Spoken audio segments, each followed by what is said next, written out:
मुंबईच्या जागेवरून वाद चालू आहे. मिलिंद देवरा म्हणतात ते आम्हीच लढणार. आता राऊत सुद्धा बोलले दक्षिण मुंबई ही जागा गेल्या 10 वर्षांपासून जे आम्ही लढतोय ती आमच्याकडेच राहणार. नेमकं काँग्रेस आणि सेनेत काय चाललंय म्हणजे जागेवरून? नाही, सगळी चर्चा अगदी व्यवस्थित सुरू आहे आणि 9 तारखेला जी अलायन्स कमिटी आहे काँग्रेसची, त्या अलायन्स कमिटीसोबत सर्व अलायन्स मेंबर्सची चर्चा आहे आणि मला वाटतं की सगळ्या गोष्टी ज्या आहेत त्या चर्चेतून सुटतील. जागा वाटप अगदी व्यवस्थित होईल. सगळे महाविकास आघाडीमधले 4ही पक्ष जे आहे ते एकत्र येऊन 48 जागेमध्ये सगळं ॲडजस्टमेंट होईल आणि मी आपल्याला गॅरंटी देतो की 3-4 जागेवर जरी भाजप वाचलं यावेळेस लोकसभेत तरी भरपूर आहे, अशी परिस्थिती आहे. आता काही वेळापूर्वी संजय राऊत म्हणाले की काँग्रेसच्या नेत्यांना एका जागेसाठी दिल्लीला जावं लागू नये म्हणून आम्ही त्यांची सोय पाहतोय, असा टोला संजय राऊतांनी लगावला आता काही वेळापूर्वी. नाही, आता तो टोला आहे की काय आहे ते तुम्ही ठरवा. पण काँग्रेसची प्रक्रिया आहे एक. काँग्रेसला जिल्हा पार्लमेंट बोर्ड असतं, स्टेट पार्लमेंटरी बोर्ड असतं, सेंट्रल इलेक्शन कमिटी असते आणि मग त्या प्रक्रियेतून ते सगळे निर्णय होत असतात. आम्ही इथून सगळ्या गोष्टी आमच्या इथले जे नेते आहेत, मग ते CLP असतील, LOP असतील, PCC असतील, हे सगळ्या गोष्टी ज्या आहेत त्या वरिष्ठांशी चर्चा करतात आणि मग वरिष्ठ निर्णय घेतात. त्या अनुषंगाने ते बोलले असावे. प्रकाश आंबेडकर सुद्धा नाराजी व्यक्त करतायत महाविकास आघाडी. प्रकाश आंबेडकरांनी सुद्धा महाविकास आघाडीवरती नाराजी व्यक्त करतायत, वारंवार व्यक्त करतायत की मला निमंत्रण नाही आहे. नेमकं वंचितला घ्यायचं आहे सोबत की नाही, त्या संदर्भात काही निर्णय झालाय? नाही, वंचितला घ्यायचं आहे काय, शिवसेना त्याच्या संदर्भातली चर्चा करते आहे आणि आंबेडकरांनी स्वतः स्पष्ट केलेलं आहे की ते वरिष्ठांशी चर्चा दिल्लीमध्ये करतील.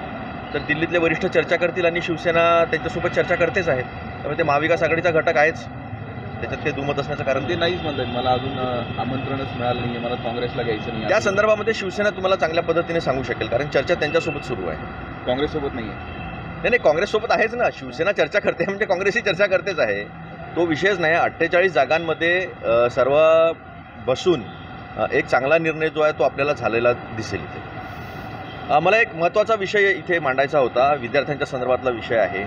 काही दिवसापूर्वी मी मुंबईतून प्रेस कॉन्फरन्स घेतली होती आणि DIBA-2 doctor Babasaheb Ambedkar technical university की काही विद्यार्थी सांगतात 11,000 विद्यार्थ्यांचं नुकसान झालं, 15,000 विद्यार्थ्यांचं नुकसान झालं. इंजिनिअरिंगचे पेपर जे आहेत ते ऑनलाईन तपासल्या जात आहेत आणि ऑनलाईन लोकांना नापास केलं जात आहे. नापास केल्यानंतर त्यांना टेलिग्रामवरनं मेसेज जातात आहे की तुम्ही एवढे पैसे द्या, तुम्हाला पास करून देतो. ग्रेस मार्कचा प्रश्न आहे. तिथे काउन्सिलची बैठक झाली आहे, अकॅडमिक काउन्सिलची बैठक, आणि अकॅडमिक काउन्सिलच्या बैठकीमध्ये स्पष्टपणे मान्य करण्यात आलेलं आहे की अशा पद्धतीच्या चुका झाल्या. आता अनेक विद्यार्थ्यांचे रिव्हेरिफिकेशनचे निकाल लागलेच नाहीत, पण दुसरी परीक्षा होऊन गेली, त्यामुळे त्यांना निकाल उद्या पॉझिटिव्ह लागला तर मग काय करणार? विद्यार्थी विचारायला गेले, त्यांना सांगतात की तुमचा निकाल पॉझिटिव्ह लागणार नाही.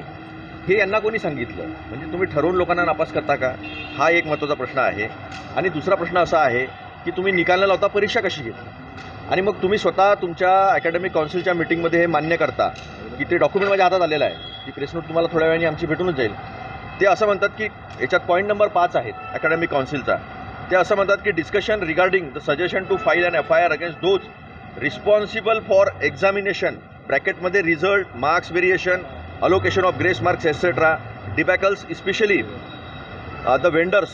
This point is notably missing from the MOM. म्हणजे तुमच्या एक्झिक्युटिव्ह काउन्सिलमधनं ह्या गोष्टी गायब होऊन जातात आणि अकॅडमिक काउन्सिलमध्ये हे तर एवढ्या विद्यार्थ्यांचं नुकसान करण्याचा यांना अधिकार कोणी दिलेला आहे? त्यामुळे या लोकांवर FIR का केला नाही? पुन्हा कोणत्या वेंडरला वाचवण्याचा हा प्रयत्न सुरू आहे आणि त्या वेंडरचा प्रश्न सोडा, त्याला तर ब्लॅकलिस्ट केलंच पाहिजे. पण मग हे लोक जे रिस्पॉन्सिबल आहे, ज्यांनी विद्यार्थ्यांच्या जीवनाशी एवढा मोठा खेळ मांडलेला आहे, तर त्यांच्यावर काय कारवाई केली पाहिजे? त्यांच्यावर FIR का केला नाही? त्यांना का बाहेर काढलं नाही? आणि या विद्यार्थ्यांच्या पुन्हा परीक्षा का घेतल्या जात नाही आहे? हा प्रश्न आहे. आम्ही राज्यपालांकडे या संदर्भात वेळ मागितलेली आहे. आम्ही राज्यपालांसमोरही हा प्रश्न मांडू, कारण ते चान्सेलर आहेत आणि अशा पद्धतीनं महाराष्ट्रासारख्या राज्यात आणि तेही इंजिनिअरिंग, फार्मसी या टेक्निकल विषयाच्या बाबतीमध्ये असा जर प्रश्न उपस्थित होत असेल तर उद्या कुठलीच कंपनी महाराष्ट्रातल्या इंजिनियर्सना, फार्मसिस्टला नोकरीवर घेणार नाही. हा विषय गंभीर आहे. माझी आपल्याला विनंती आहे या माध्यमातून की आपण हा विषय जो आहे तो थोडासा लावून धरावा. विद्यार्थ्यांचा विषय, राजकारणाचा विषय नाही आहे हा, आणि विद्यार्थ्यांचं भलं झालं पाहिजे. माझी पण आपल्या माध्यमातून विनंती आहे डॉक्टर बाबासाहेब आंबेडकर टेक्निकल युनिव्हर्सिटीला, तुम्ही बाबासाहेब आंबेडकरांच्या नावाने विद्यापीठ चालवता आणि विद्यार्थ्यांचं नुकसान कसं काय करू शकता? एक पाऊल मागं यावं लागलं काही लोकांवर FIR करावं लागले, काही लोकांवर तुम्हाला कायदेशीर कारवाई करावी लागली तर तुम्ही ती करावी, पण विद्यार्थ्यांसोबत न्याय करावा.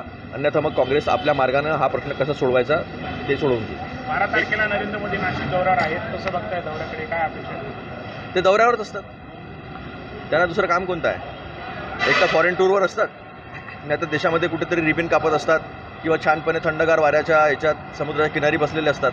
आणि मग ते आल्यानंतर तिथले आयलंड कोण कोण घ्यायला जातं ते आता लवकरच आपल्या लक्षात येईल.